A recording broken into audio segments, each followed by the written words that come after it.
Good morning, ladies and gentlemen. Assalamu alaikum, swadika, shalom, and namaste. I would like to begin by thanking Mr. Wahid Khan for inviting me to partner with UNESCO on such an important initiative.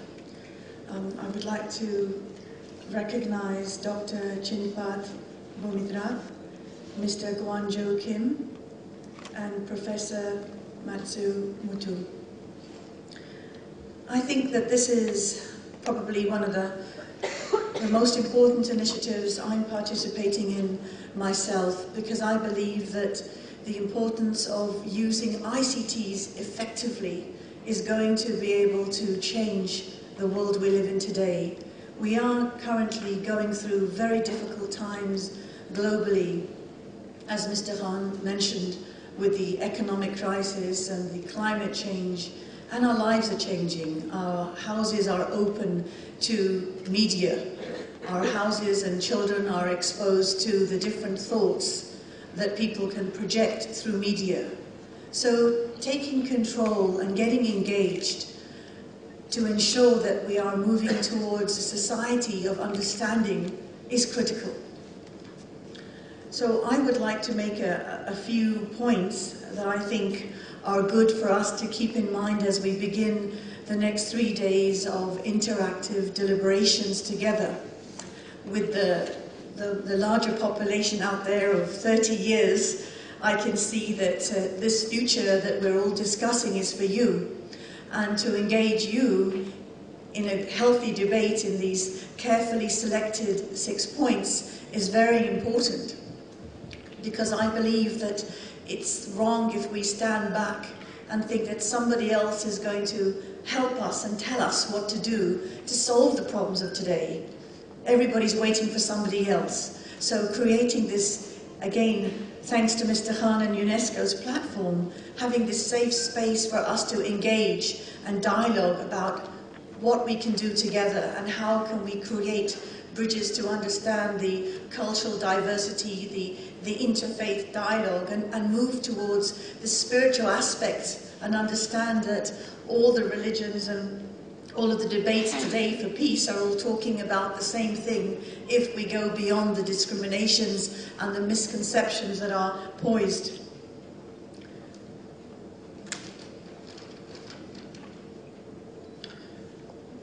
Personally, I would like to give you a little bit of background about myself. Like everybody else, I'm living in a plane, traveling from one region to another, living in England and Abu Dhabi and working in Africa and South Asia. I'm sure many people can appreciate, many of us have traveled miles to get here to participate physically in this discussion because we care about it.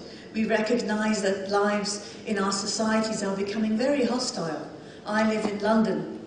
We have a huge problem with youth, with crime and violence, which is unbelievable, very, very young ages, and people are struggling with what do we do? How do we share the lessons learned from other societies?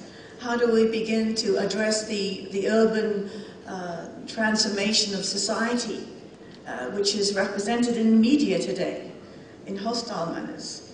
We talk in England about a multicultural society, recognizing diversity. What does that mean? What is diversity? My colleague Matsumitsu-san said that we have to understand, we have to have trust. I believe we have to have respect also. We have to respect the diversity. I come from a household where my mother has always celebrated every function. We have Eid and we have Diwali and we have Christmas. It's very important that we instill this in the way we think and live and practice. I believe that creating the space of ICTs to allow discussions that bridge the traditional constraints of society that actually a lot of women face, a lot of marginalized community face. ICTs are a powerful tool that provide access in Afghanistan and in Pakistan, where women may be restricted in their travels outside of the home. They can actually watch television, so the cable TV is a tool that can be used to actually allow people to feel empowered, allow people and societies that are marginalized to feel that they can actually engage, they can learn. So it's important for us to be creative over the next couple of days to figure out how do we take actions. All of the different communities are here to participate and support and listen. So let's be realistic about the issues and the barriers that we face and come up with some practical steps that can be taken that will actually help us make the societies we live in much more peaceful. Even in the war in Afghanistan, many of you may have heard, General McChrystal is saying, we want to win the war with hearts and minds, because killing people doesn't work. There's always going to be a revenge factor.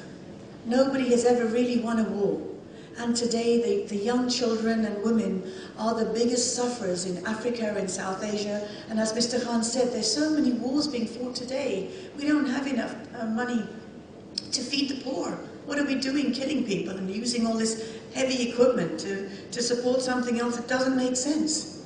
So I believe today that we can engage creatively, innovatively, with open minds, listening to what the young folks and people from different areas have to say, so that we can come up at the end of the day, I think for David and for Ingrada's wonderful work in helping facilitate the questions and the discussion sessions. And to me, I think the platform has been set for us to create an open environment to listen and then synthesize all of the different thoughts that you have to make this conference something for you to help us facilitate together across the world how we can effectively use ICTs. And thank you very much for listening.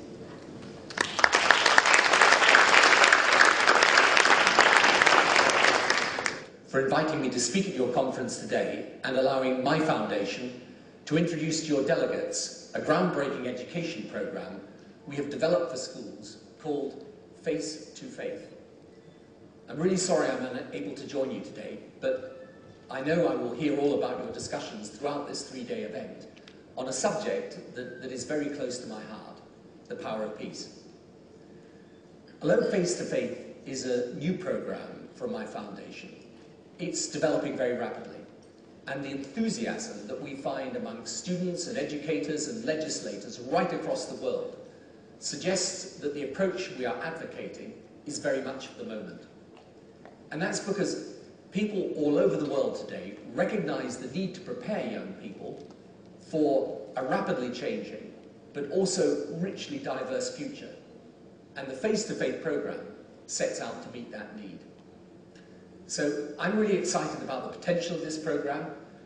It's a way of giving young people opportunities to develop relationships with one another across the globe, to establish meaningful dialogue with each other, to face and to overcome prejudices, but most of all, to teach and learn from one another about both the rich diversity of their cultures and faiths and the commonalities of human experience. In short, Face to Faith has been designed to help young people and their wider communities become, if you like, genuine citizens of the world, open-minded, outward-looking, enriched with mutual understanding, and critically able to demonstrate a key 21st century skill, religious literacy. This key skill will enable young people to contribute effectively not just to the transformation of attitudes and to support the development of genuine respect and understanding between people of different faiths, but also to bring a positive appreciation of the benefits that religious believers can bring to societies and to the globe as a whole. So I would like to invite you to take ownership of Face to Faith. You have the expertise and experience that's most relevant to your own students. You know their situations and their needs, and above all, you are their most passionate advocates. So please seize this opportunity to help us develop a genuine global community of educators and students working together to learn about and from one another. As the Face to Faith program rolls out across schools all over the world, I hope that you will join us on what is an exciting journey of learning and understanding, and work with us to transform the experience of your students in order to create a more positive future for them and for their families. Thank you and good luck.